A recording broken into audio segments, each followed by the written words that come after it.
Hello, everybody. Bonjour tout le monde, bon après-midi, bonjour et bonsoir. Je m'appelle David Fraser Harris, je suis le secrétaire général pour le Moyen-Orient et l'Afrique du Nord.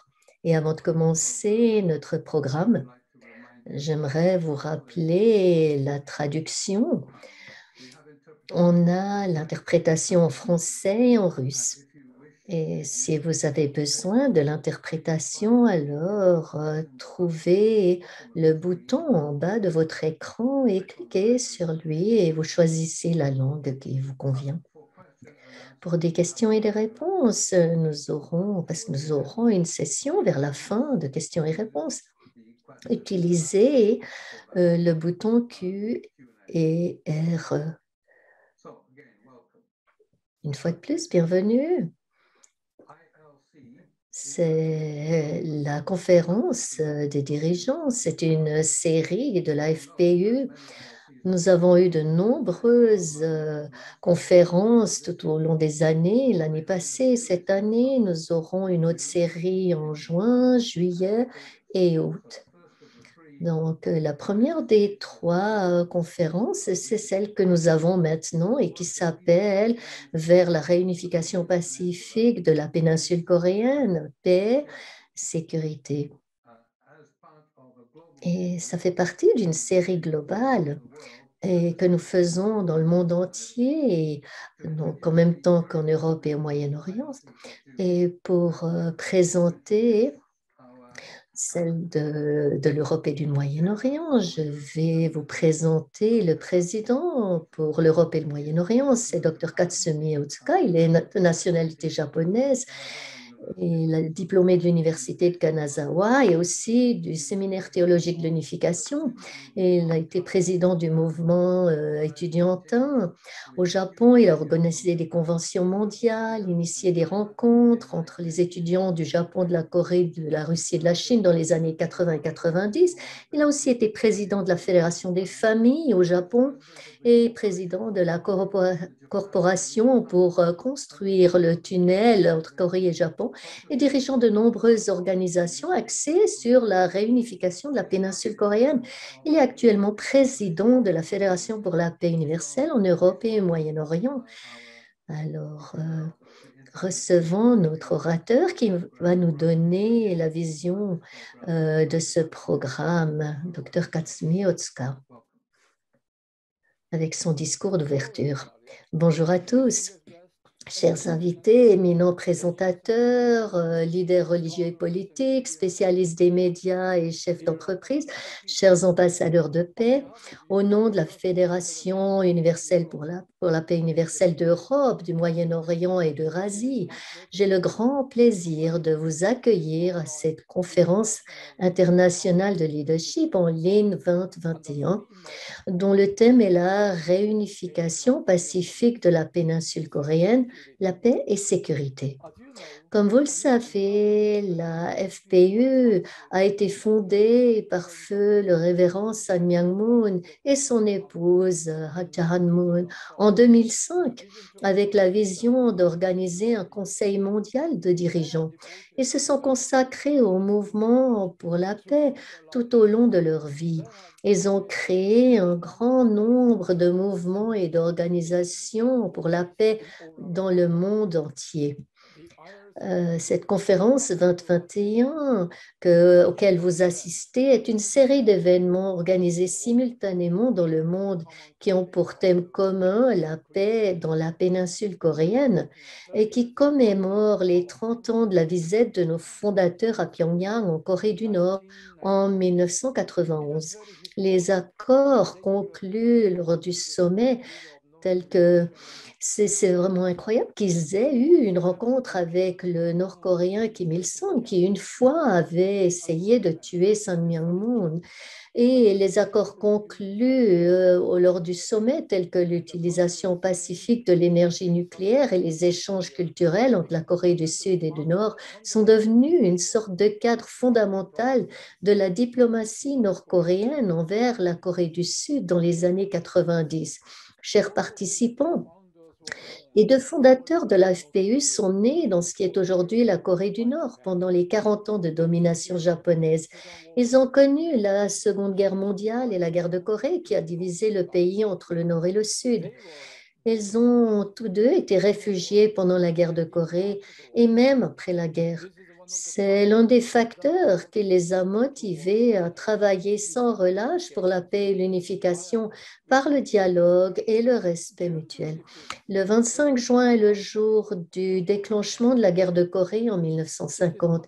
Il est approprié de décrire la guerre de Corée comme le niveau mondial de la guerre tragique entre le monde démocratique et le monde communiste. Il y a des chercheurs qui pensent que la guerre de Corée était la troisième guerre mondiale basée sur l'écrasement idéologique.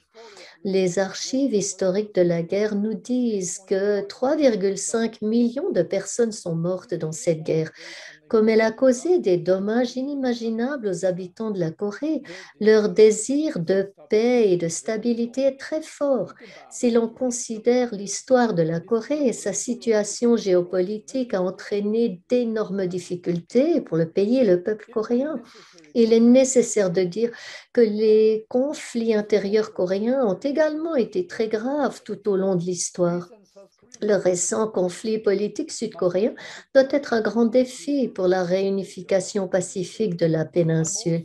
Je suis également très préoccupée par les récentes enquêtes sud-coréennes qui ont montré que l'espoir d'une réunification pacifique de la péninsule a diminué chez les jeunes. Par conséquent, il faut prendre de nouvelles mesures pour inspirer les jeunes Coréens à la réunification de la Corée. La FPU Corée espère jouer ce rôle. En ce qui concerne les relations politiques entre la Corée du Sud et du Nord, il est très difficile de commencer un dialogue pour la paix. Il n'y a personne à l'heure actuelle. Comment amener les gens à la discussion? Comment travailler ensemble? Il n'y a personne en ce moment qui a gagné la confiance des leaders nord-coréens en Corée du Sud. Les étapes de la réunification par la force physique sont terminées, ne devraient plus se produire. Les étapes de la réunification par la compétition sont terminées, par la victoire de la Corée du Sud, je peux dire. Mais nous avons encore un long chemin à parcourir pour réaliser la réunification pacifique. Le moment est donc venu de poursuivre l'unification par la troisième voie avec des idées nouvelles. C'est la proposition de l'idéologie Headwing du Dr Moon et de Rakchan Moon. La vision Headwing n'est pas une idéologie visant à détruire les ennemis, l'adversaire, mais la force d'embrasser même les ennemis pour créer une nouvelle identité et un respect mutuel. L'Asie de l'Est est l'une des plus grandes préoccupations internationales. Je suis très sensible au fait que les pays européens aient montré une grande préoccupation pour la paix dans cette région. Je pense que le moment est venu de faire un pas en avant pour la paix et la réunification de la Corée en mobilisant les expériences et la sagesse du monde entier. Je ne doute pas que les expériences européennes, telles que la réunification de l'Allemagne et la construction du tunnel de Douvres, seront certainement très utiles pour la stabilité de l'Asie de l'Est. La pandémie de COVID-19 est actuellement la plus grande menace pour nous tous. Notre tâche principale est de savoir comment surmonter cette menace. Les mots-clés qui nous mèneront à la paix et au bonheur dans le monde doivent être l'empathie, la solidarité, la coopération et l'espoir. Je vous exprime à nouveau ma gratitude pour votre participation à cet événement en ligne. Et ELC 2021, je voudrais terminer mes salutations ici. Je vous souhaite de passer un bon moment dans cet événement en ligne. Merci encore beaucoup pour votre participation. Merci beaucoup, Dr. Otska, pour ces remarques d'ouverture visionnaire. J'aime beaucoup l'empathie, la coopération, l'espoir et la solidarité. Je pense que c'est vraiment le chemin pour avancer. Comme je vous l'ai dit avant, cette ILC fait partie d'une conférence globale et j'aimerais vous présenter les sessions qui font partie de cette série. L'une a déjà eu lieu hier et ne se trouve plus sur cette photo. Certains ont participé à celle d'hier qui a été faite en collaboration avec la FPU des États-Unis. Il s'agissait de la relation entre la Chine, les États-Unis et la Russie. Et il a été dit que la première session a commencé avec un panel avec des experts russes et américains qui ont exprimé des possibilités de réunification pleines d'espoir. Et c'était très intéressant d'entendre des experts qui ont parlé de partenariat du passé, du présent et de l'amitié du futur. Donc aujourd'hui, nous avons notre propre titre qui est la commémoration du 71e anniversaire de la guerre de Corée qui est d'aujourd'hui. Et ce que vous voyez là, ce sont les 4 webinaires qui auront lieu la semaine prochaine. Le 29, la session 3, c'est les relations de l'Europe et de la Russie envers la Corée du Nord. Et le même jour, la session 4, les stratégies d'administration Biden pour l'Asie du Nord-Est, qui sera coopérée avec les États-Unis. La session 5, le 30, les Nations Unies et la Corée péninsule. Et la session 6, c'est l'Europe et la péninsule coréenne et le think tank, les recommandations du think tank 2022. Cette session sera un peu plus longue parce qu'elle contiendra les conclusions de toute cette ALC. Donc, gardez ça en esprit et joignez-vous à nous pour les autres sessions. Maintenant, pour notre session d'aujourd'hui, donc vous savez que c'est aujourd'hui, il y a 71 ans que la commémoration de la guerre de Corée, où beaucoup de gens ont sacrifié leur vie. Nous entendrons des orateurs qui nous donneront des analyses, des opinions, des expériences et des prises de conscience.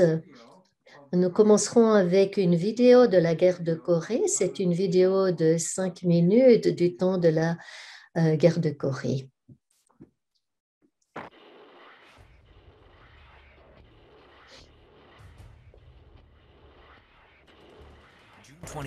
Le 25 juin 1950, à 4h20 du matin, le bruit des tirs et des chars perçant l'obscurité noire de Jacques.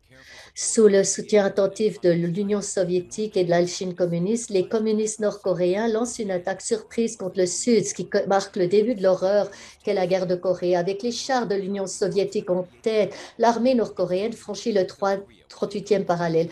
Et toute la République de Corée est enflammée. Séoul est prise en 3 jours seulement et en moins d'un mois, les Nord-Coréens ont atteint la ligne de défense de la rivière Nakdong.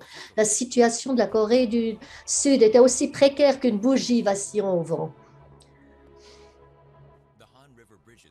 Les ponts du fleuve Han sont démolis et les multitudes de réfugiés doivent fuir vers le sud, sans autre pensée que d'échapper à l'assaut des chars et des troupes nord-coréennes.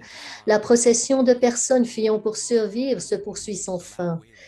Les gémissements des mères qui ont perdu leurs enfants, les enfants qui appellent leur mère en s'accrochant au corps sans vie de leurs parents. Les cris de famine des orphelins livrés à eux-mêmes emplissent le ciel.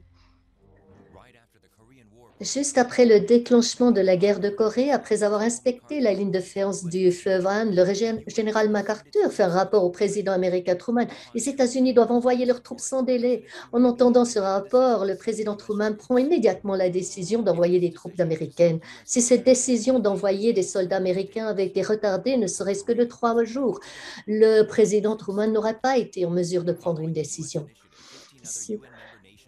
Et à la suite de l'initiative, 15 autres nations membres des Nations Unies ont également envoyé leurs troupes en Corée les États-Unis, le Royaume-Uni, l'Australie, le Canada, les Pays-Bas, la France, la Nouvelle-Zélande, les Philippines, la République d'Afrique du Sud, la Turquie, la Thaïlande, la Grèce, la Belgique, le Luxembourg, l'Éthiopie et la Colombie ont lancé la contre-attaque sous la bannière du drapeau des Nations Unies pour la première fois dans l'histoire. Avec la participation des troupes de l'ONU, l'attaque surprise des soldats nord-coréens a rencontré une résistance massive qu'ils n'auraient jamais pu imaginer.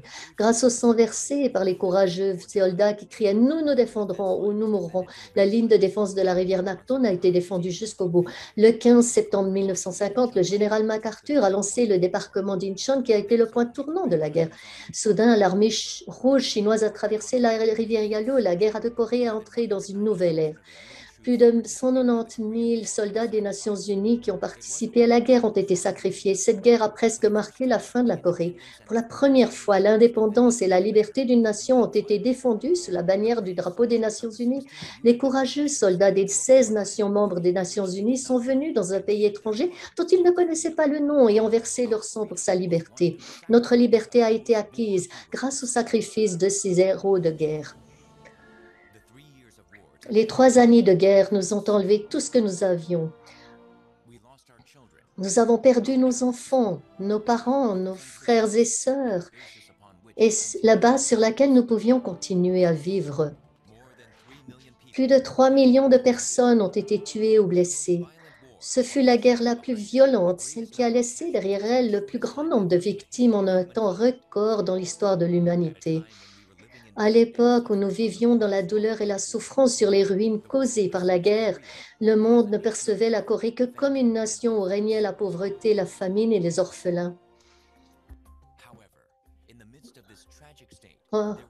Mais en 1962, dans un effort pour revitaliser la culture et l'esprit artistique du peuple coréen, les petits anges sont nés pour montrer au reste du monde que la tradition et l'art étaient toujours vivants en Corée. Le révérend Sun Myung-moon a créé les petits anges de Corée.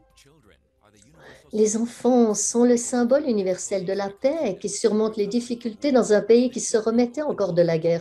Les enfants ont ouvert plus grandes leurs ailes d'ange et ont traversé les 5 océans et les 6 continents pour présenter la beauté de la Corée à des millions de personnes dans le monde. Merci beaucoup pour cette vidéo. J'espère que vous l'avez appréciée, même qu'on ne puisse pas dire apprécier quand on voit la souffrance de la guerre. Mais nous nous réjouissons du changement qui a lieu après cette guerre. Notre prochain orateur, je ne peux pas imaginer une personne qui soit mieux qualifiée que notre prochain orateur, et il nous donnera une perspective directe de la Corée du Sud. Une perspective influencée par la vie de sacrifice de son frère aîné et une perspective qui inclut la vision et le travail des fondateurs de la FPU et de ceux qui travaillent avec lui. Dr Noe Park est un conseiller principal de la FPU en Corée et il est né en 1941 à Asan, en Corée du Sud. Il a consacré sa vie à la promotion de l'héritage culturel coréen et des arts traditionnels avec les Petits Anges en tant que directeur général, guidant plus de 50 visites de pays. Il a également créé une école d'éducation artistique, de l'école primaire au lycée pour les petits anges, et une autre moitié de sa vie a été consacrée à des travaux missionnaires au Nicaragua, en Amérique centrale, aux États-Unis, au Japon et dans 35 pays d'Europe. Sa dernière mission a été l'émissaire spécial de Chon Il-guk en Europe pendant 3 ans. Il est maintenant au service de l'AFPU coréenne en tant que conseiller principal et c'est mon honneur de le présenter, Dr. No Hee Park. Merci, David. Vous avez vu la vidéo de la guerre de Corée et dans cette vidéo, on peut ressentir tout ce qui a trait à la guerre de Corée. Alors, je n'ai presque rien d'autre à ajouter, mais je suis heureux de faire partie de ce webinaire et je vais parler de la connexion de cette guerre avec nos fondateurs. Excellences, éminents ambassadeurs de paix et dirigeants européens, bonsoir, je le dis de la Corée. Je suis No Hee Park, conseiller principal de l'AFPU en Corée et je me réjouis vivement d'être en contact avec autant de dirigeants respectés grâce à l'événement spécial de ce jour. Alors que le monde continue de souffrir de la pandémie de COVID-19, je souhaite que la paix et la santé soient avec vous et toutes vos familles. Ici, à Séoul, en Corée, il fait déjà nuit en ce 25 juin 2021. Ce jour très fort marque le 71e anniversaire du déclenchement de la guerre de Corée. En ce jour important, je salue les efforts de l'AFPU pour l'Europe et le Moyen-Orient qui propose ce webinaire spécial sur la réunification pacifique de la péninsule coréenne. C'est pour moi un bel honneur et privilège d'avoir l'occasion de m'exprimer sur la guerre de Corée. La guerre de Corée a commencé avec l'invasion de la Corée du Sud par la République populaire démocratique de Corée le 25 juin 1950. Pour le peuple coréen, la vive douleur de cette expérience est toujours là, 70 ans après. Nos blessures n'ont pas complètement guéri. De nombreux foyers coréens restent séparés de part et d'autre de la frontière. Quand, à la fin de la Seconde Guerre mondiale, avec la reddition du Japon le 15 août 1945, le peuple coréen se libérait de 36 années de colonisation japonaise. Pour les Coréens, l'occasion se présentait d'établir enfin un régime démocratique et indépendant sur la péninsule coréenne. Un vieux rêve allait se concrétiser.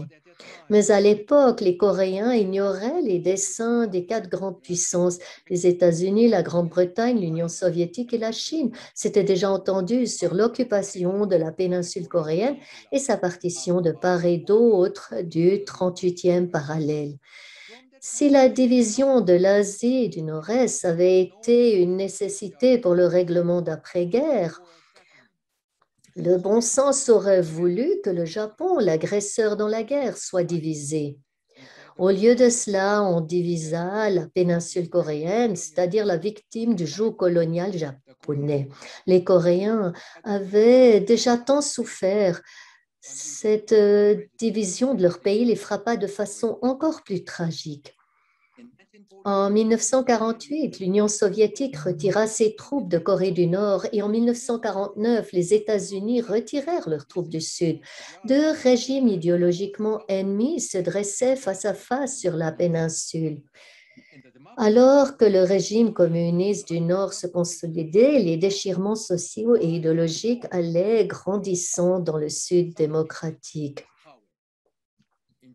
En janvier 1950, le secrétaire d'État américain Dean Acheson traça la ligne Acheson qui plaçait les régions d'Asie sous la protection des États-Unis, à l'exception de la Corée du Sud, laissant le pays sans défense. Dans ces circonstances, le dirigeant nord-coréen Kim Il-sung s'est enhardi. Il persuada l'URSS de fournir des chars pour envahir le Sud sous prétexte de libérer la moitié sud de la péninsule coréenne. Le 25 juin à 4 heures du matin, la Corée du Nord lança sa guerre d'agression contre le peuple de la Corée du Sud. En fait, il s'agissait d'une guerre par procuration entre les idéologies du communisme et de la démocratie. Plus tard, au niveau national et international, certains ont affirmé que la Corée du Sud avait été l'agresseur de la paix. Mais dans les années 90, la déclassification des documents et des archives de l'URSS ont mis au grand jour l'implication soviétique dans la planification et l'exécution de l'invasion par la Corée du Nord. Heureusement, les États-Unis ont pris l'initiative d'amener le Conseil de sécurité de l'ONU à définir la guerre de Corée comme une invasion de la Corée du Nord et à envoyer des forces de l'ONU. Le 7 juillet 1950, le commandement des Nations unies fut officiellement formé à Tokyo. 16 pays ont envoyé des unités de combat pour protéger la liberté en Corée du Sud et 5 pays ont envoyé un soutien médical. 33 autres pays ont fourni une aide matérielle.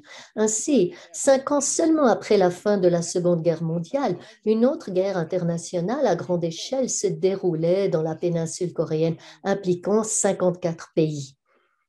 Les forces de l'ONU, sous le commandement du général Douglas MacArthur, ont débarqué à Incheon le 15 septembre 1950. Cette opération réussit inversa le cours de la guerre, permettant de reprendre Séoul, la capitale du pays, le 28 septembre, puis le 38e parallèle fut franchi le 1er octobre. Les Coréens avaient de grands espoirs que la terre de Corée du Nord serait bientôt récupérée. Le révérend Sun Myung-moon, le fondateur de la FPU, avait un point de vue unique sur la division de la péninsule coréenne. C'était pour lui bien plus que le produit de rivalités géopolitiques entre les superpuissances ou le résultat de conflits au sein de la nation. Il y voyait un processus inévitable dans l'histoire du salut et de la restauration au sein de la providence de Dieu. Le révérend Moon a expliqué que l'histoire du salut est l'histoire de la lutte entre le bien et le mal. Par conséquent, le bien doit d'abord être séparé du mal. Puis Dieu peut restaurer les deux côtés lorsque le mal se soumet naturellement au bien par un processus d'indemnisation. C'est pourquoi la péninsule coréenne a été séparée en deux parties, le nord communiste qui représente le mal et le sud démocratique qui représente le bien. La Corée, à travers son histoire, devait servir d'offrande sacrificielle. Cela avait la signification symbolique de diviser une offrande et de répandre son sang. Il a dit que c'est le sens de la division de la péninsule coréenne. Lorsque la guerre a éclaté en 1950, je n'avais que 9 ans. Mais je me souviens clairement que mon seul frère aîné, le docteur Bo Hee-pak, était entré à l'Académie militaire coréenne le 1er juin 1950. Hélas, un peu plus de 3 semaines plus tard, à l'aube du 25 juin, sa classe de tout nouveaux cadets fut envoyée dans la région de Pocheon, au nord de Séoul, pour empêcher l'armée nord-coréenne d'avancer vers le sud avec des chars soviétiques. La première nuit, environ 300 cadets militaires sans expérience de combat se sont battus contre l'armée nord-coréenne. Mon frère a dit qu'environ 100 cadets qui auraient dû devenir des officiers de l'armée coréenne furent tués du jour au lendemain. Frôlant la mort à plusieurs reprises pendant la guerre, le docteur Bo Hee-pak a prié « Si je survis à cette guerre, je consacrerai toute ma vie à suivre la volonté de Dieu. » Plus tard, il a rencontré le révérend Sun Myung-moon et a consacré toute sa vie à la cause de Dieu en assistant son maître spirituel, révérend Moon. À ce moment-là, le révérend Sun Myung-moon était dans un camp de travail nord-coréen après une série d'événements très malheureux. En 1946, il avait reçu une révélation céleste d'aller à Pyongyang. À cette époque, beaucoup de chrétiens croyaient que Pyongyang, en Corée du Nord, serait la nouvelle Jérusalem et de nombreuses activités spirituelles s'y déroulaient. Le révérend Moon a activement proclamé la nouvelle vérité et a rassemblé de nombreux adeptes malgré la surveillance et l'oppression du régime communiste.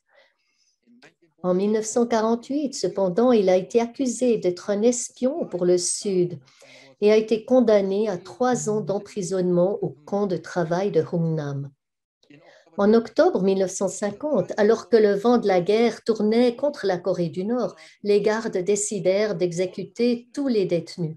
Le 13 octobre, la veille de l'exécution de Révérend Moon, les forces de l'ONU ont commencé à bombarder Hungnam. Les bombes sont tombées pendant la nuit, détruisant les murs de la prison. Le lendemain matin, Sun Myung-moon a pu s'évader.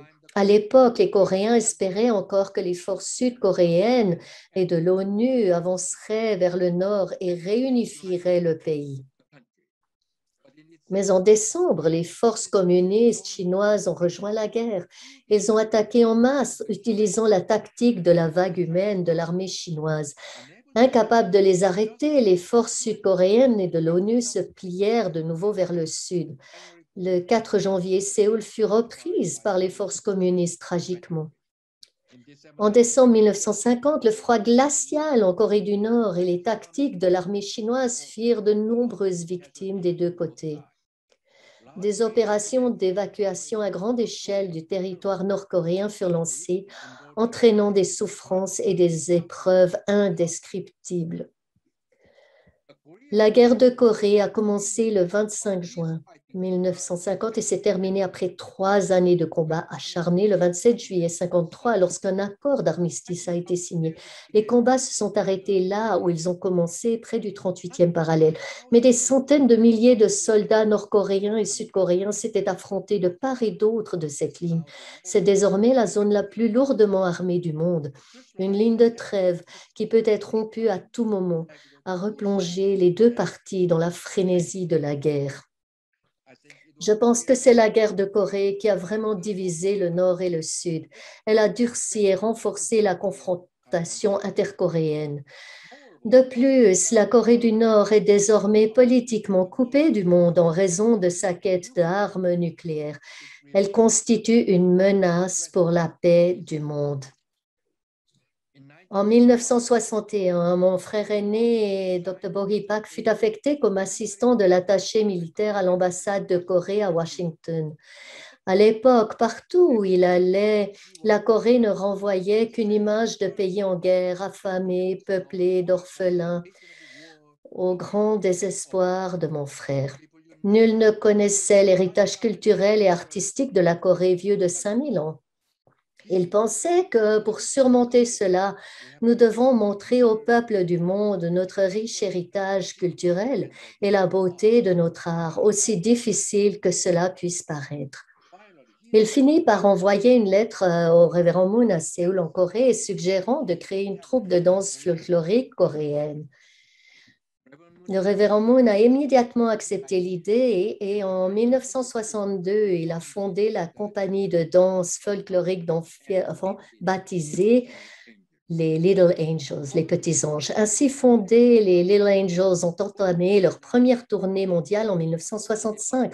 Voulant faire de la première représentante des Little Angels un événement majeur, le Dr. Bohee Pak s'est arrangé pour qu'il se produise devant l'ancien président américain Eisenhower à Gettysburg, en Pennsylvanie, le 12 septembre 1965. Avec le succès de cette première représentation, les médias américains ont diffusé la nouvelle des Little Angels dans tout le pays. Après cela, les Little Angels ont été invités à se produire au programme de Noël de la Maison-Blanche. Ils sont également apparus dans le populaire Ed Sullivan Show et ils ont été invités à un gala de collecte de fonds de l'UNICEF à l'Assemblée générale des Nations unies. Enfin, les Little Angels ont été invités à donner une représentation au Royal Command pour la reine Elisabeth au London Palladium en Angleterre. Ils sont véritablement devenus des envoyés diplomatiques représentant la Corée et ses traditions artistiques. Ils sont si fiers d'être des ambassadeurs de paix dans le monde. Ils ont aussi été largement reconnus comme l'origine de la vague coréenne, connue sous le nom de Hallyu. L'année 2010 avait marqué le 60e anniversaire du déclenchement de la guerre de Corée.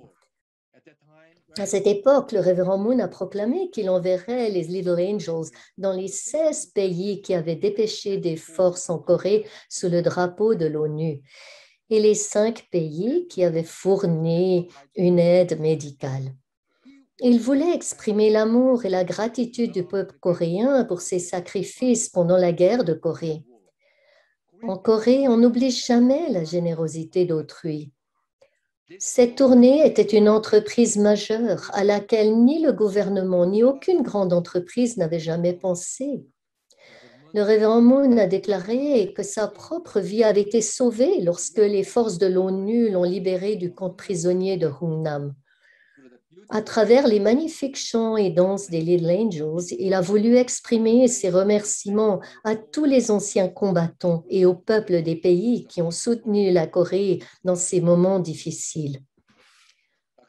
Le docteur Boipak a réalisé ce vœu du révérend Moon et de Jahan Moon en effectuant 3 tournées avec les Little Angels, couvrant 21 pays. Depuis le décès du révérend Moon, Dr. Jahan Moon est à la tête de toutes les tâches providentielles. Elle a dit que la péninsule coréenne souffre de division depuis 76 ans, mais la perspective d'unification n'est toujours pas très claire. La providence de Dieu doit être achevée, abolissant la confrontation idéologique entre le communisme et la démocratie, en réalisant l'unification de la péninsule coréenne pour contribuer à la paix en Asie du Nord-Est et à la paix mondiale. La réunification doit être non seulement l'unification géopolitique, mais aussi l'unification des valeurs et l'unification de l'idéologie parmi nos 70 millions d'habitants, centrés sur Dieu. Et ce processus d'unification doit être pacifique. Ce n'est possible qu'en pratiquant l'amour vrai. Je remercie les invités. Je vous encourage aussi à participer à ce mouvement pour une Corée unifiée centrée sur Dieu. Merci pour votre attention. Merci beaucoup, Dr. Nohipak, pour ces paroles qui nous mènent au-delà de la souffrance vers l'espoir. Et les exemples incroyables que vous nous avez donnés des gens qui se sont investis pour le pays. Merci pour vos paroles. Maintenant, nous allons nous tourner vers une autre vidéo. Elle est courte et elle va vous donner la voix de certains de ceux qui ont combattu pendant la guerre de Corée. Ils partageront leurs perspectives de leurs propres expériences, des vétérans des deux côtés en fait. J'espère que vous pourrez apprécier ces témoignages que nous allons entendre.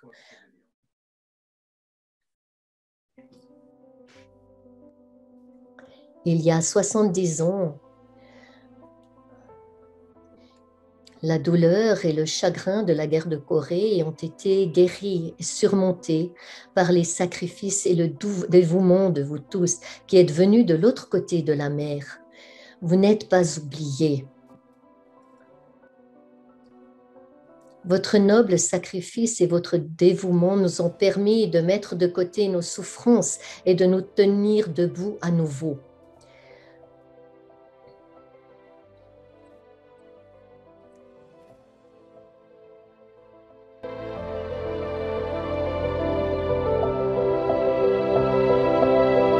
La Corée est devenue une nation de premier plan et cela a été rendu possible grâce à votre sang, votre sueur et vos larmes. Maintenant, notre rêve est de contribuer à apporter la paix dans le monde. Ma seule ambition avant de mourir est de voir la Corée du Nord et la Corée du Sud se réunir dans une forme d'unité afin que votre pays puisse continuer à vivre dans la paix et l'harmonie jusqu'à la fin de vos jours. Je vous remercie beaucoup que maintenant la Fédération pour la paix universelle existe déjà dans de nombreux pays et qu'elle dirige tous ces efforts pour que le monde devienne meilleur, bienveillant et bien sûr sans guerre et sans revendication.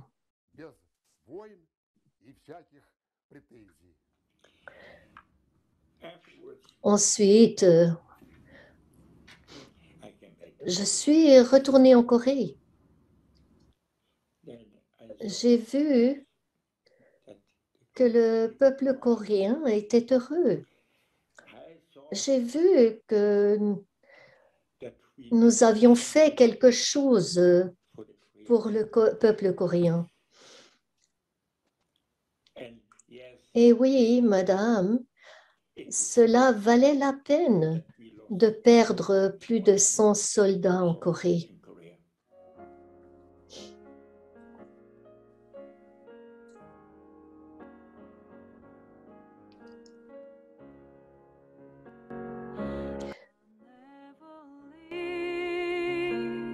You anymore, for I have found in your bright eyes a river of love, a heart of gold, a peaceful mind. Nous nous souviendrons de vous, nous serons avec vous pour toujours.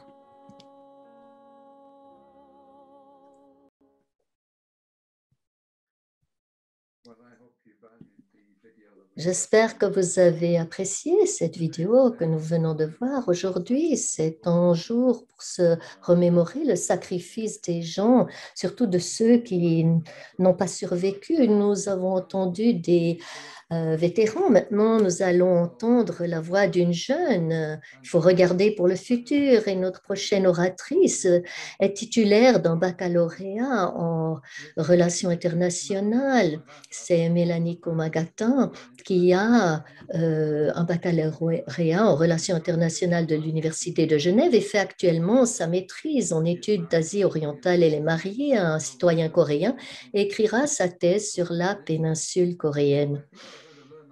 Nous allons certainement apprendre beaucoup d'elle, donc accueillons Madame Mélanie Komagata. Merci beaucoup, Monsieur Harris.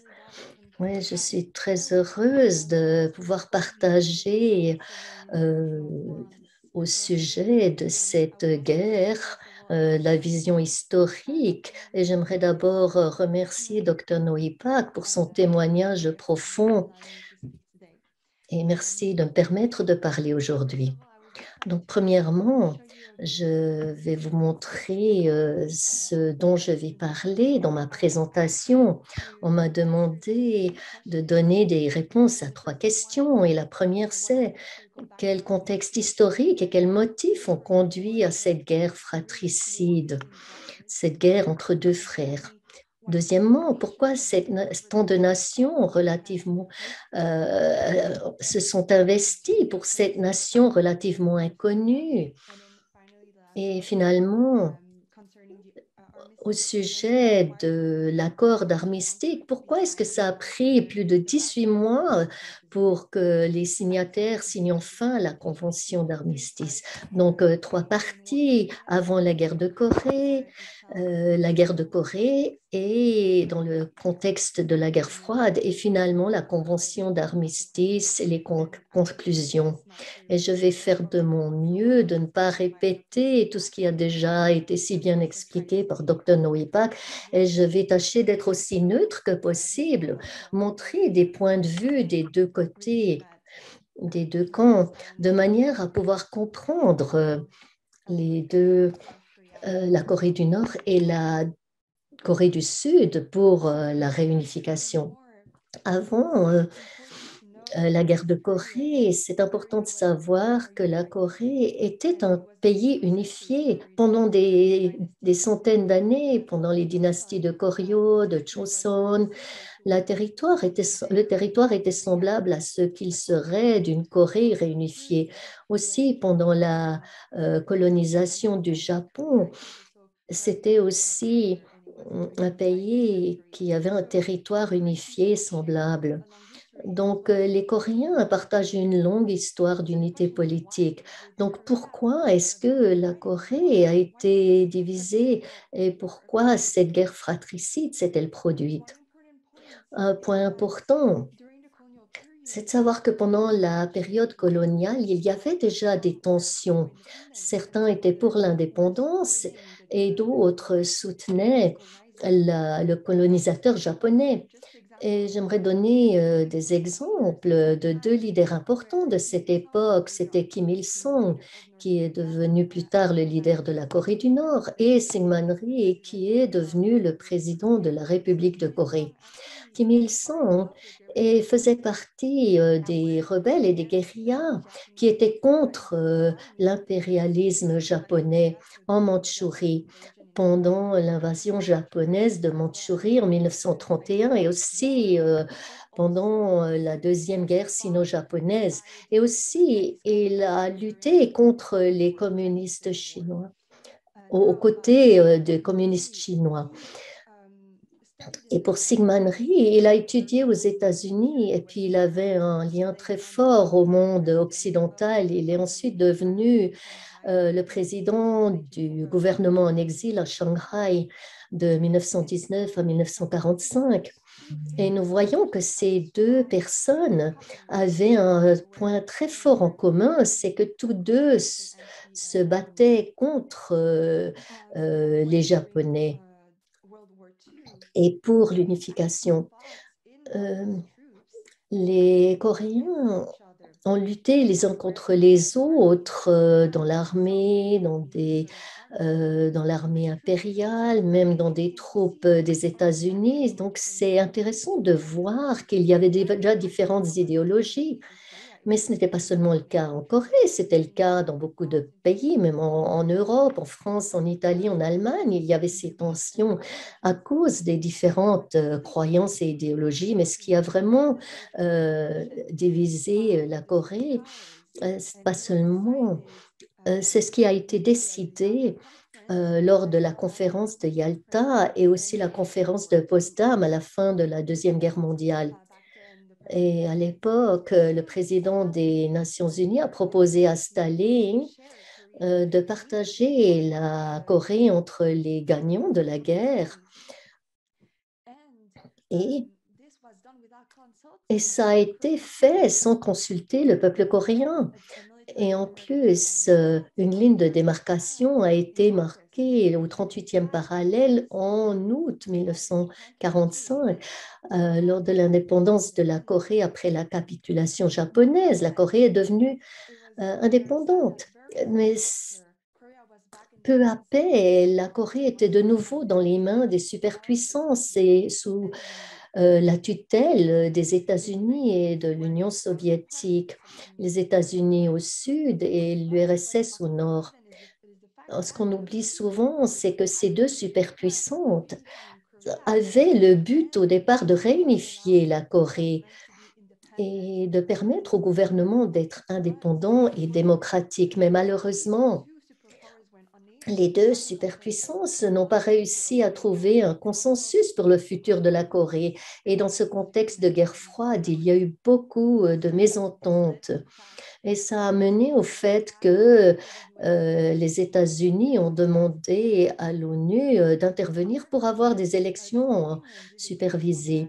Mais la, le Nord n'était pas d'accord et donc deux gouvernements ont été établis. Et d'un côté, au sud, l'ONU a supervisé les élections et la République de Corée a donc été établie en 1948 avec Syngman Rhee comme président. Et comme je l'ai dit avant, Syngman Rhee avait un lien très fort avec l'Occident. Il était chrétien et anticommuniste.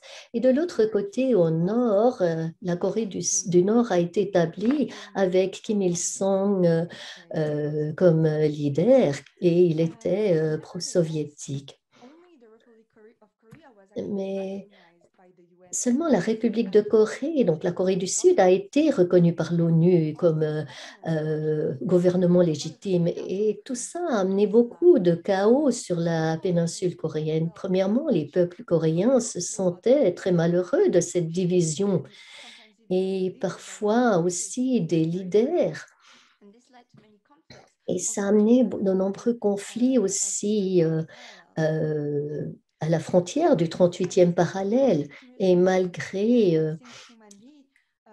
Kim Il-sung et Syngman Rhee, qu'ils avaient ce même but d'être contre le Japon. Ils avaient aussi le but commun d'unifier la Corée, mais ils voulaient que ce soit fait sous leur propre régime et idéologie, par la force et par l'invasion.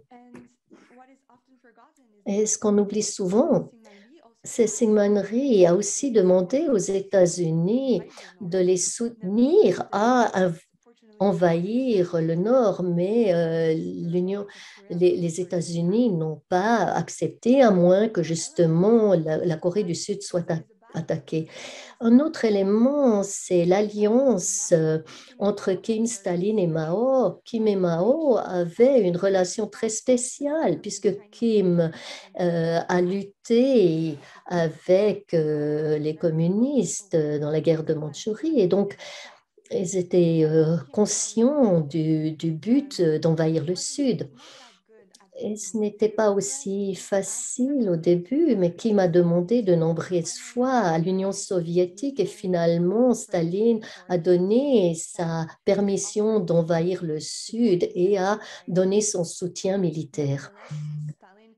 Malgré tout, Staline avait peur d'avoir une troisième guerre mondiale et puis, il s'est un petit peu distancé.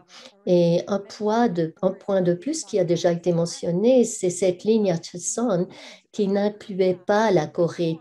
Et pour cette raison, Kim pensait que les États-Unis n'interviendraient jamais, même si la Corée du Nord attaquait le Sud puisque les deux superpuissances se retiraient de la péninsule, qui m'a pensé que c'était le meilleur moment d'attaquer, et donc c'était une attaque surprise le 25 juin 1950. Maintenant, pourquoi tant de nations sont intervenues? Ça a à voir avec les Nations Unies à ce moment-là, dans le Conseil de sécurité de l'ONU. La Russie n'était pas présente et la Russie boycottait donc faisait la politique de chaise vide parce qu'il voulait que la République populaire de Chine soit reconnue au Conseil de sécurité. Et à cause de l'absence de la Russie, trois résolutions ont pu être acceptées. Et pour cette raison, les Nations Unies ont pu permettre d'attaquer et de défendre la République de Corée. Mais pourquoi l'ONU a pu intervenir de cette manière? C'est parce que son rôle, et c'est écrit dans l'article 39, qu'elle doit garder, maintenir la paix et la sécurité dans le monde. Et elle était déjà intervenue après la Deuxième Guerre mondiale. Et le but de l'ONU, c'était d'avoir un gouvernement unifié de Corée. Et un point de plus, c'était que les Nations Unies étaient très fortes dans le Conseil de sécurité et a pu convaincre d'autres membres d'accepter ces quatre résolutions et d'éviter l'extension du communisme. Certains pensent encore que les États voulaient envoyer pour protéger la liberté et la démocratie et pour mettre fin à toutes les hostilités. Et c'est incroyable qu'il soit intervenu 5 ans seulement après la Deuxième Guerre mondiale. Et le Conseil de sécurité a été paralysé après le retour du délégué de l'Union soviétique. Et il y avait déjà 16 nations qui avaient été envoyées sur la péninsule coréenne qui intervenaient sous le commandement suprême des Nations Unies. J'aimerais encore donner une petite vision de la guerre de Corée. Le fait est qu'après l'invasion, comme vous le voyez sur cette carte, les troupes nord-coréennes ont pu avancer jusque tout au sud, vers Busan. Et c'est seulement grâce à l'intervention des troupes anglaises et ensuite des troupes de l'ONU le 30 septembre que les troupes ont pu faire retirer la Corée du Nord. Mais à un moment donné, ils ont dû décider de continuer, d'avancer et de traverser le 38e parallèle. Et Mark Arthur a décidé de traverser Et ils sont allés jusqu'à la rivière Yalo, mais MacArthur ne pensait pas que la Chine ou l'Union soviétique interviendraient. Mais Kim pensait vraiment que la situation devenait tragique et il a demandé le soutien. Et du moment que la Chine se sentait en difficulté et que les Nations Unies avançaient. Alors Mao a envoyé l'armée volontaire chinoise pour attaquer les troupes de l'ONU le 15 septembre, le 25 octobre 1950.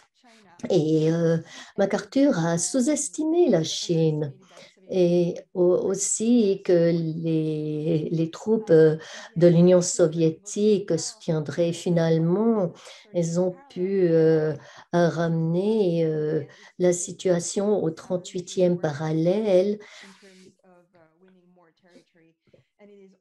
Et c'est seulement en juillet 1951 que les négociations pour un armistice ont fini par se faire. Maintenant, pour la convention de l'armistice, c'était le représentant soviétique auprès de l'ONU, Adam Malik, qui a proposé de commencer les négociations et un cessez-le-feu en juin 1951, et Truman a accepté.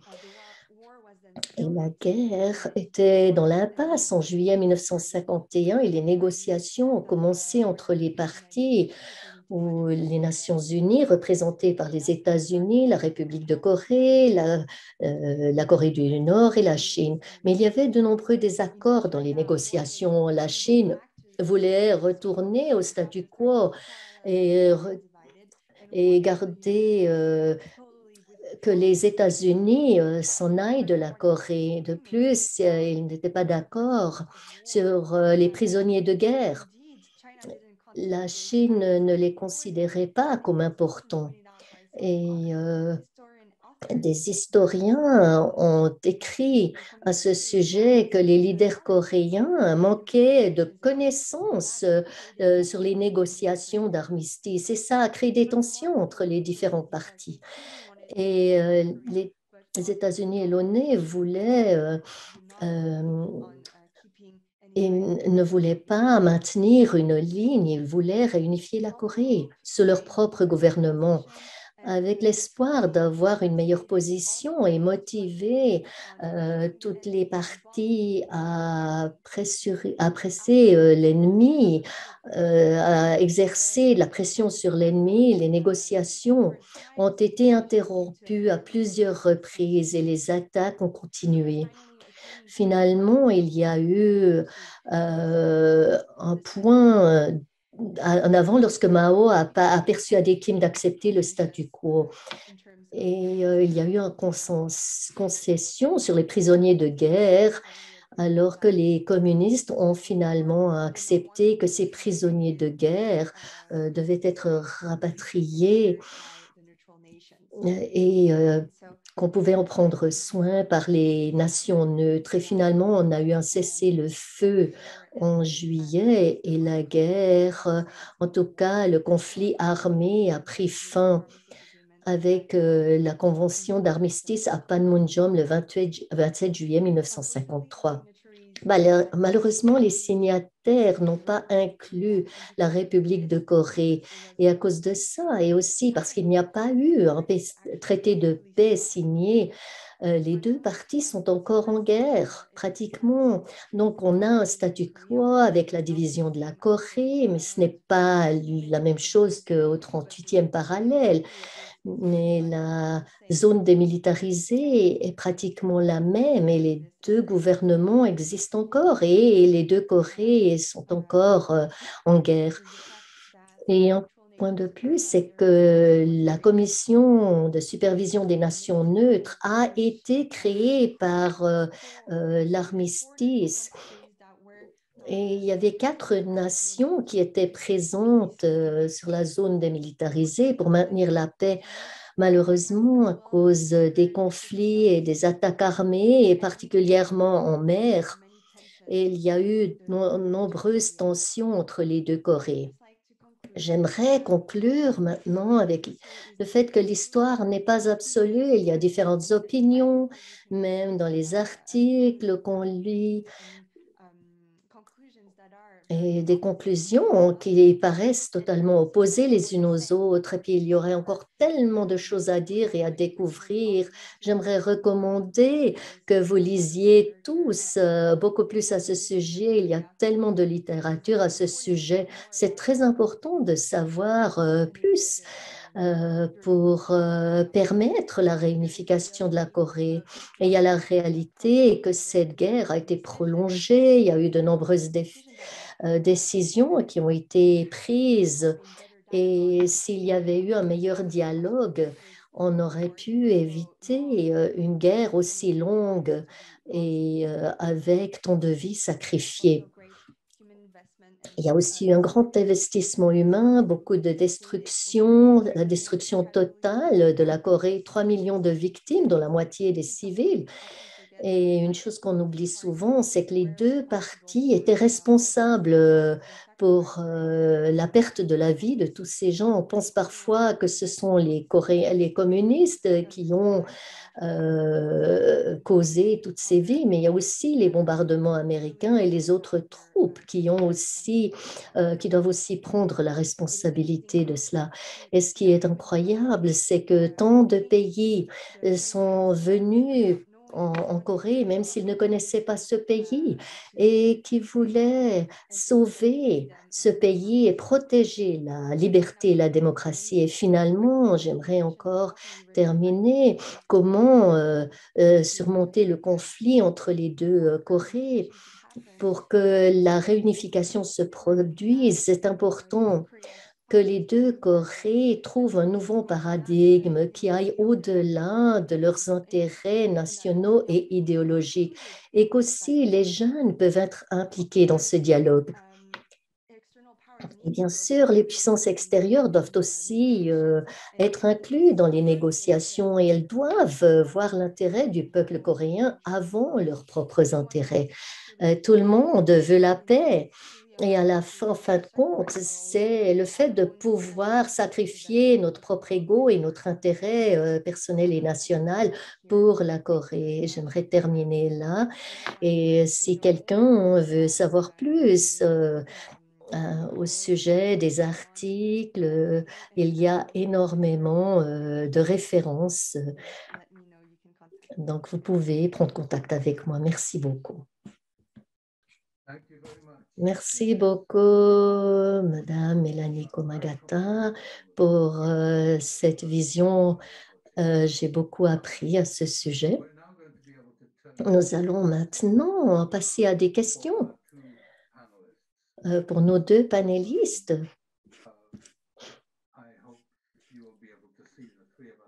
J'espère que vous nous verrez tous ensemble alors que nous allons poser des questions, puisque nous venons d'entendre Madame Komagata. Je vais poser la question au Dr Pak. À la fin de votre discours, vous avez suggéré des pratiques d'amour vrai pour amener la paix dans la péninsule coréenne. Dans la situation actuelle, quel genre de pratique d'amour vrai vous pourriez suggérer? Et aussi, une deuxième question qui est aussi connectée, comment est-ce que l'Europe pourrait démontrer l'amour vrai envers l'unification de la Corée? Donc, ce sont deux questions en une.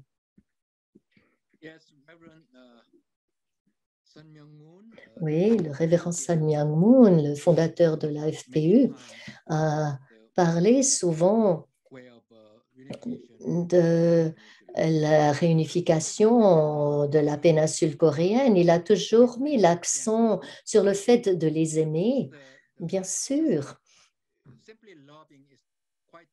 D'aimer simplement, c'est difficile, mais notre cœur doit être ouvert à toutes les situations et particulièrement la Corée du Nord et son attitude et ses politiques doivent aussi permettre un dialogue sincère. Il y a eu beaucoup de dialogues, mais ce n'était pas sincère. Et c'est ça le problème entre la Corée du Nord et du Sud. L'amour vrai, ça veut dire ce que Sun Myung-moon nous a demandé au peuple coréen, d'être préparé à aimer le Nord, le peuple du Nord, afin d'établir la paix de l'individu, de la famille, de la société, avec le Nord et le Sud. Et c'est très difficile, bien sûr. Au départ,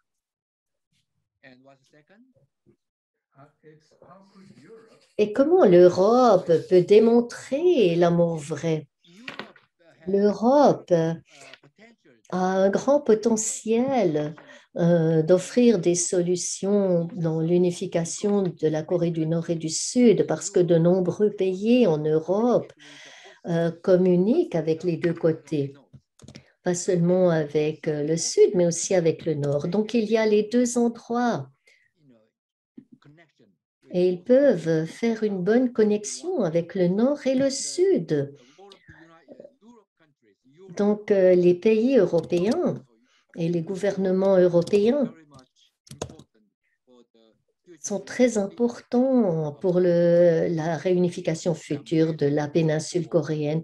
Je me réjouis vraiment du soutien de l'Europe. Merci beaucoup, c'est très encourageant. J'espère qu'il y a de bonnes oreilles qui écoutent vos paroles. Maintenant, quelques questions à Madame Komagata, Mélanie. Comme vous avez étudié l'histoire et la situation actuelle en Asie du Nord-Est, en particulier dans la péninsule coréenne, quelles actions des ONG ou quelles politiques des gouvernements européens peuvent être mises en œuvre afin d'aider le processus de paix là-bas, impliquant la Corée, mais aussi le Japon, la Chine et la Russie? Merci. C'est une question très complexe. Pour l'Europe,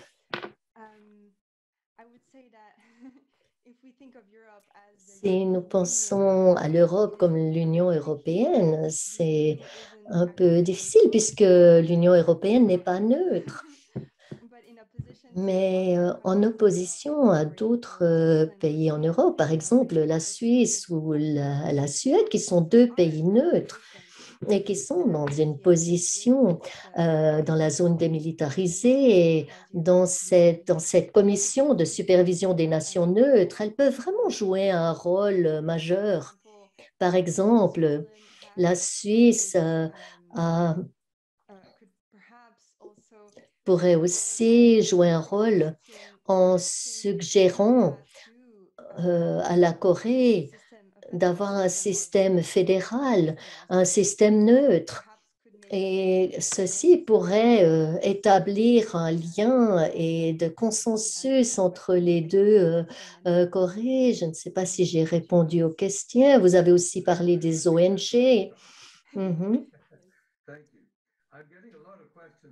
J'ai beaucoup de questions qui entrent et j'essaie de lire. Je vais prendre celle-ci et je vais la poser à vous deux. C'est après toutes ces années et à cause de l'effort de l'ONU et du Conseil de sécurité, est-ce qu'on peut s'attendre que l'unification de la Corée soit produite? C'est une question de doute, là. Mhm. Yes. Would you like to say something, Melanie? Oh, should I go for it? Okay. It is true that the UN C'est invested. vrai que l'ONU a investi beaucoup d'efforts pour l'unification de la Corée, mais c'est aussi vrai qu'à un moment donné, rien n'avançait, il n'y avait plus de résultats. Si je ne m'abuse, jusque dans les années 60, la question de la Corée, c'était encore une question très importante au sein des nations, de l'Assemblée générale des Nations unies et du Conseil de sécurité. Mais après cela, les deux Corées ont décidé de gérer cette question elles-mêmes et elles n'ont pas pu avancer puisqu'on sait que dans le Conseil de sécurité, il y a un droit de veto des superpuissances. Mais je crois que l'ONU pourrait jouer maintenant un rôle majeur et reprendre cette question coréenne et tâcher de trouver une solution. Thank you. I'm going to go with another question for Dr. Park. Une autre question pour Dr. Park. It's not directly about Korea. Ce n'est pas directement au sujet de la Corée, mais je crois que vous êtes allé à cet endroit. Okay, Rustamov from Azerbaijan. C'est quelqu'un d'Azerbaïdjan qui en parle. Mon pays d'Azerbaïdjan est aussi divisé. Nous sommes encore en guerre avec l'Arménie. Et c'est en janvier 2021, 4000 personnes sont mortes. Qu'est-ce que votre organisation peut faire? Et il dit, notre situation est semblable à celle de la péninsule coréenne et que peut faire votre organisation pour l'Azerbaïdjan et l'Arménie? Est-ce que vous avez une idée, Dr. Park? C'est une question très compliquée. Je ne connais pas vraiment la situation de l'Azerbaïdjan et de l'Arménie. Mais je suis désolée d'entendre cela.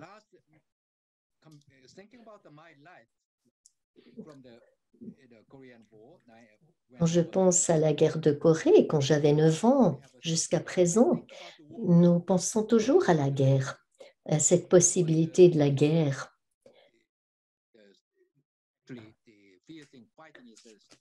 Même si les combats sont terminés, de vivre dans cette situation, c'est terrible.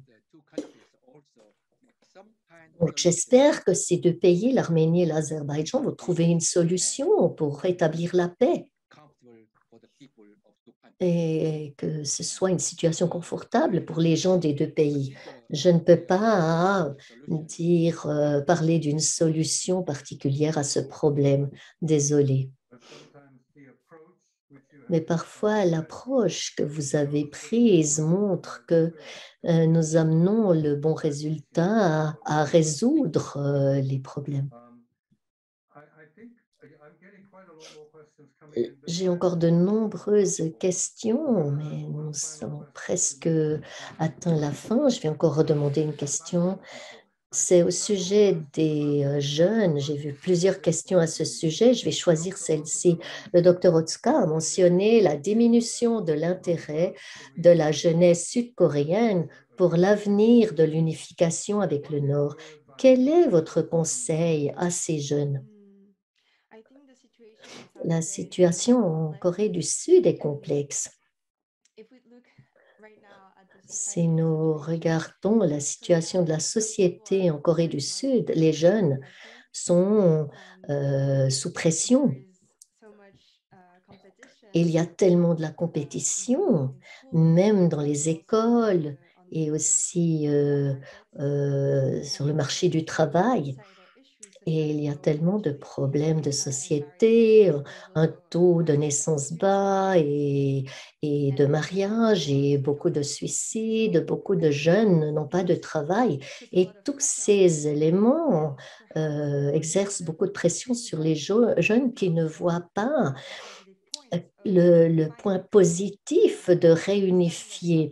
Je comprends qu'ils ont le sentiment que la réunification ajouterait encore de la pression sur les jeunes et qu'ils devraient prendre la responsabilité pour le Nord, mais ce ne sera pas le cas, je pense. Peut-être que la réunification de la Corée va au contraire amener plus d'aspects positifs dans la société sud-coréenne. Et je ne crois pas qu'une réunification de la Corée devrait être faite comme ça a été fait en Allemagne. Et je ne crois pas que c'est possible, mais la Corée du Sud ne devrait pas prendre toute la responsabilité de donner toute l'aide au Nord. Il faut qu'ils se soutiennent et offrent quelque chose l'un à l'autre.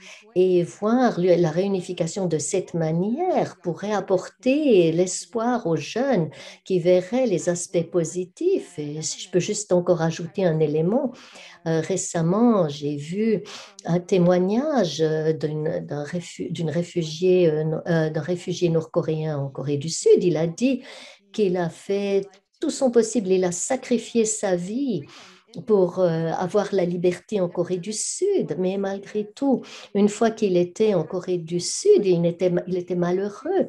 Et puis, il pensait au suicide jusqu'au point où il a réalisé que la raison de son mécontentement, c'est parce qu'il voulait atteindre les mêmes buts matériels que les Coréens du Sud. Et ça, c'est un point important. Ce n'est pas à travers les choses matérielles qu'on peut accéder au bonheur. Et je crois que ça, c'est vraiment un point que les Coréens du Nord n'ont peut-être pas euh, les biens matériels. Il y a passablement d'inégalités là, mais je crois qu'ils peuvent, pour cette raison, avoir un état d'esprit différent. Et ce nouveau paradigme entre le Nord et le Sud permettrait à une nouvelle culture d'être découverte et faire des réformes dans la société et le système scolaire. Donc, c'est important que tant le Nord et que le Sud puissent se comprendre mutuellement et trouver qu'il n'y a pas quelque chose de mieux ou de moins bon, mais qu'ils voient le bien dans l'autre et qu'ils puissent s'aider, s'entraider.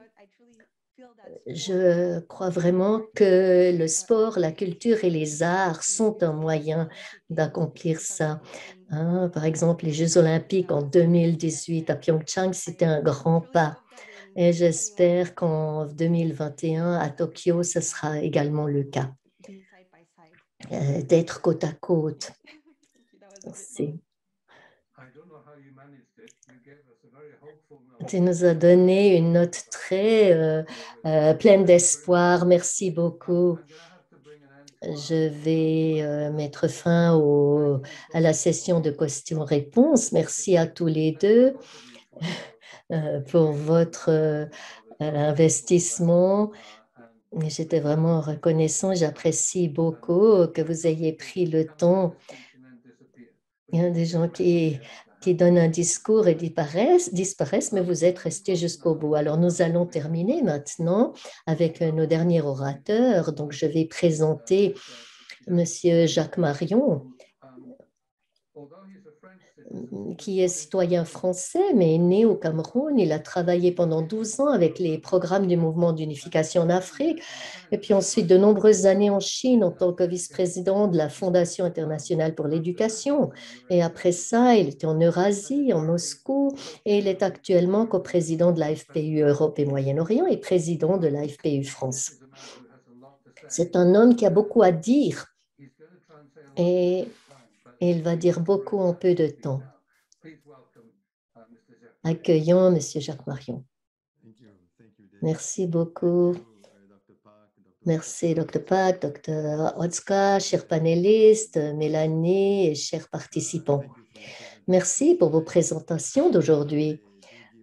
Elles nous donnent plus de compréhension de tout ce qui est en jeu dans la guerre de Corée.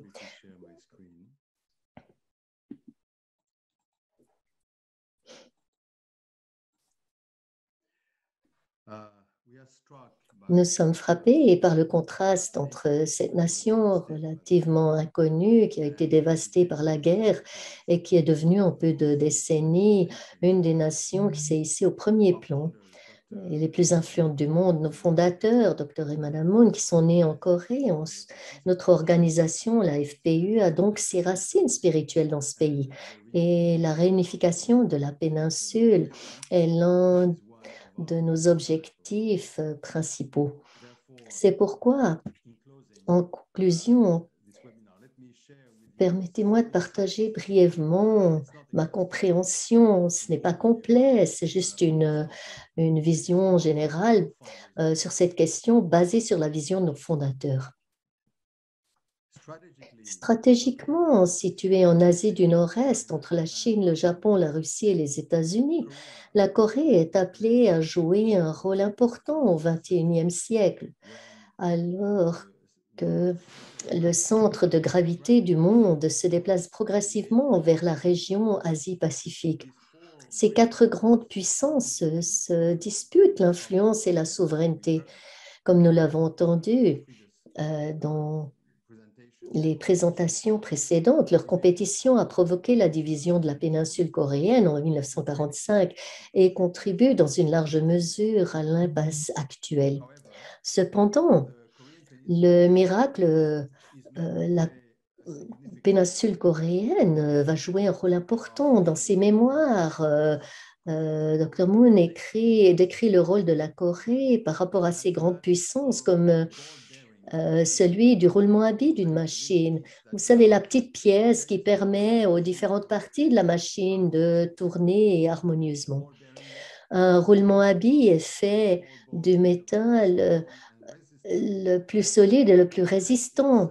Et c'est une image appropriée pour décrire la Corée. Bien que les Coréens aient été envahis à de nombreuses reprises par leurs puissants voisins, ils ont toujours conservé leur identité unique, leur langue et leur culture. Ils ont intégré les tendances étrangères du bouddhisme, du confucianisme, du taoïsme et ont développé le plus haut niveau d'art et de culture, comme en témoignent leurs magnifiques temples, leurs statues et leurs riches objets. La Corée est aussi la seule nation d'Extrême-Orient où le christianisme a développé depuis son racine. Ils ont intégré les éléments de la culture occidentale et les ont portés à de nouveaux sommets de la haute technologie, à la culture pop moderne, comme vous le savez. L'histoire des Little Angels racontée par Dr. Park est un exemple émouvant de la puissance de la culture coréenne. D'autre part, que nous l'aimions ou non, l'image de Kim Jong-un défiant l'Amérique et le monde est une autre expression frappante du caractère coréen. Dans la vision de nos fondateurs, une péninsule coréenne réunifiée serait un centre de commerce et de développement économique en Asie du Nord-Est.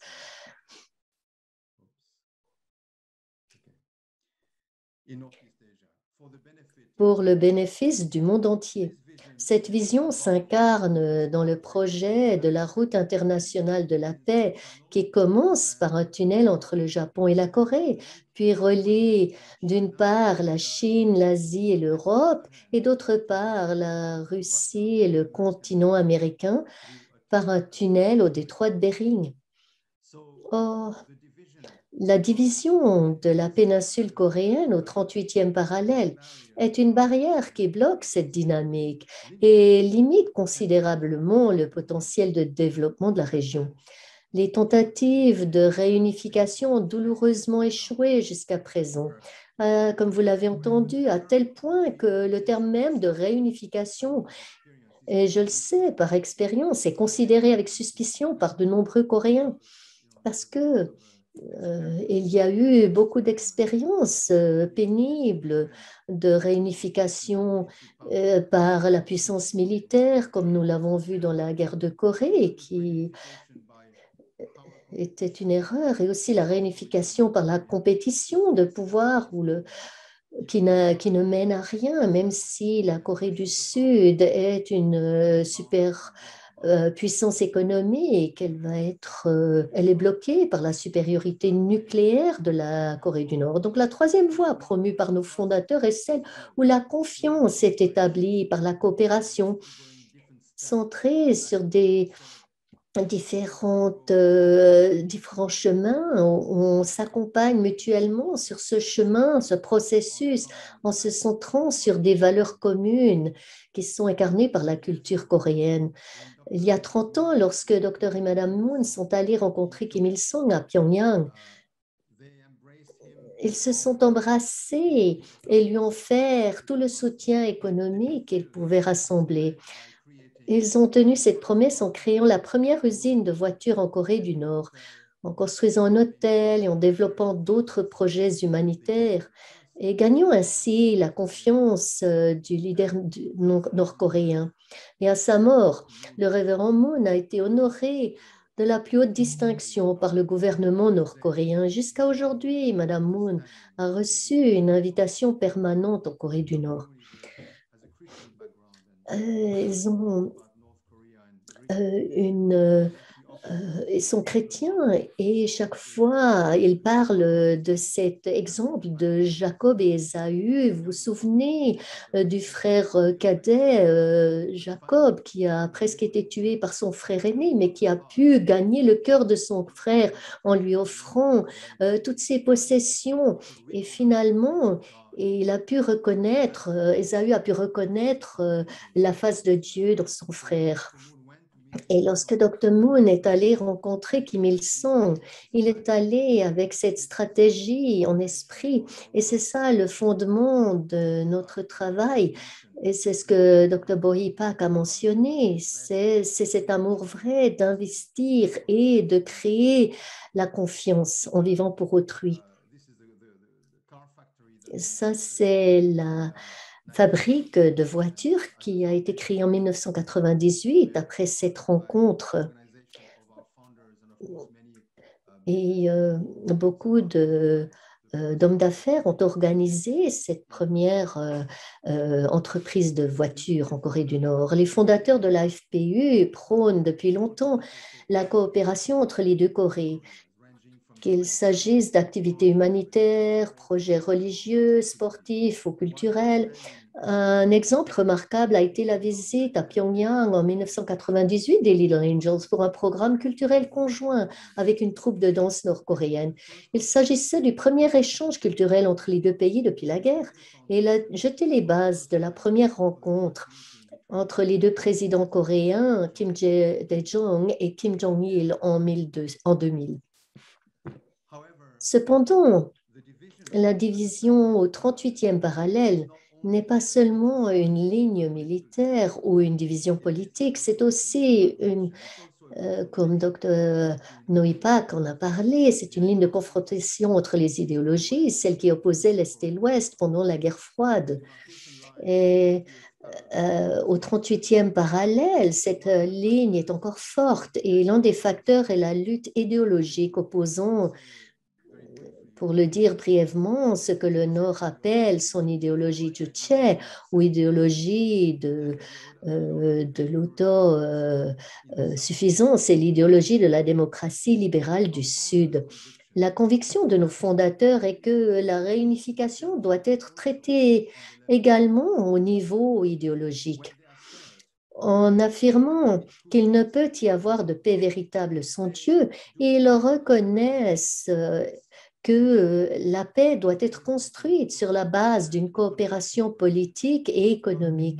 Mais ils affirment qu'en définitive, une paix durable doit être enracinée dans des valeurs communes centrées sur le principe suprême de la paix qui est l'amour, ou ce que Dr. Pak a dit, l'amour vrai. Le renseignement s'appelle la pensée de l'unification ou pensée de tête, c'est-à-dire une pensée qui peut transcender l'aile droite et l'aile gauche, tout comme la tête avec le cerveau peut harmoniser le bras droit et le bras gauche. Cette philosophie qui transcende à la fois le collectivisme de l'idéologie socialiste et l'individualisme des démocraties libérales s'exprime à travers les principes d'interdépendance, de prospérité mutuelle et de valeurs universelles que, comme vous le savez, sont les principes notre organisation promeut. Donc, c'est les principes de base avec lesquels on travaille pour la réunification et dans ces conférences, ce sont nos principes directeurs. Et l'une des affirmations principales, c'est que l'éthique familiale est la base de l'éthique sociale et de l'éthique nationale. Et c'est le fondement d'une famille, de famille en santé. Et je n'ai pas le temps de m'attarder sur ce sujet. Je terminerai par une note personnelle basée sur mon expérience en Chine. J'ai eu l'occasion de vivre en Chine pendant 8 ans et de travailler en Chine avec cette fondation internationale pour l'éducation. C'est une superpuissance, la Chine, en compétition avec les États-Unis, et a un rôle clé dans la réunification de la péninsule coréenne, pas à cause de son influence sur la Corée du Nord. Et ce qui lie la Chine avec la Corée, c'est l'idéologie. Donc, un dialogue avec la Chine est aujourd'hui difficile en Occident pour de nombreuses raisons. Cependant, notre organisation a pu travailler en Chine pendant 10 ans. À la fin du siècle, nous avons organisé des centaines de séminaires et invité des milliers de dirigeants chinois de toutes disciplines dans tout le pays et des jeunes aussi, ce qui a permis cela, bien que nous soyons connus comme une organisation occidentale d'origine religieuse. Ce qui a permis de travailler en Chine, c'est justement l'approche headwing, de tête, dont je viens de parler, qui est la pensée de l'unification de Samyang-Moon centrée sur les valeurs familiales. Vous savez que la Chine a un contexte de tradition chinoise basé sur le confucianisme et sur les valeurs familiales. Et sur cette base, nous avons pu organiser tellement de séminaires et d'activités avec les Chinois. Donc, même si ça ne suffit pas pour résoudre les conflits nationaux, je voulais mentionner que la diplomatie de personne à personne peut établir un fondement pour la paix durable. Donc, je vous remercie pour votre attention et je suis heureux que vous soyez ici pour ce webinaire. J'espère que vous pourrez participer aux autres webinaires sur l'unification de la péninsule coréenne. La question a été donnée si nous croyons en la réunification de la Corée. Bien sûr que nous croyons que c'est possible.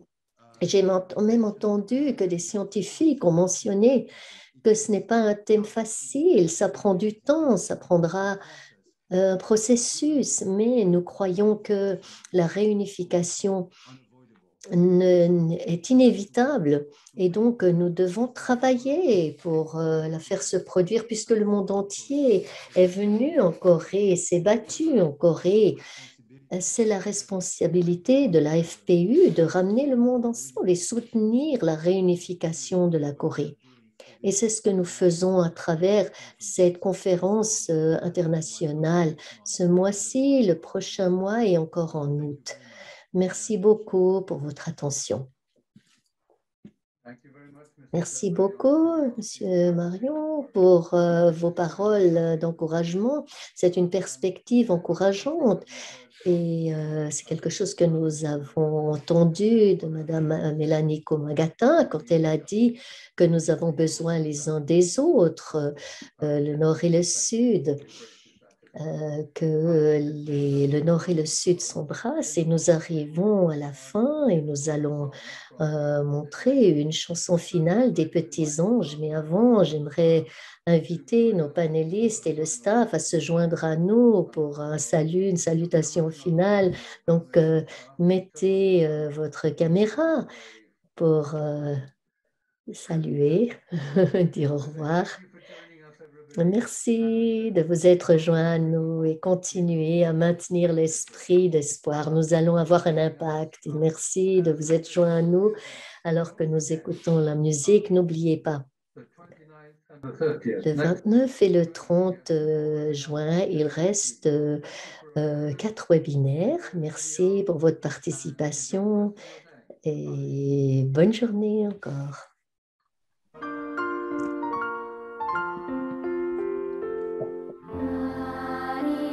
Nous n'oublierons jamais les sacrifices que vous avez faits pour notre liberté.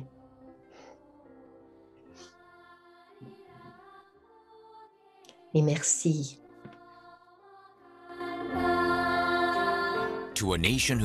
À une nation dont ils ne connaissaient pas le nom, ils ont donné leur jeunesse et leur vie. La République de Corée ne vous oubliera jamais. Et maintenant, les Little Angels viendront à vous.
Merci de défendre notre liberté.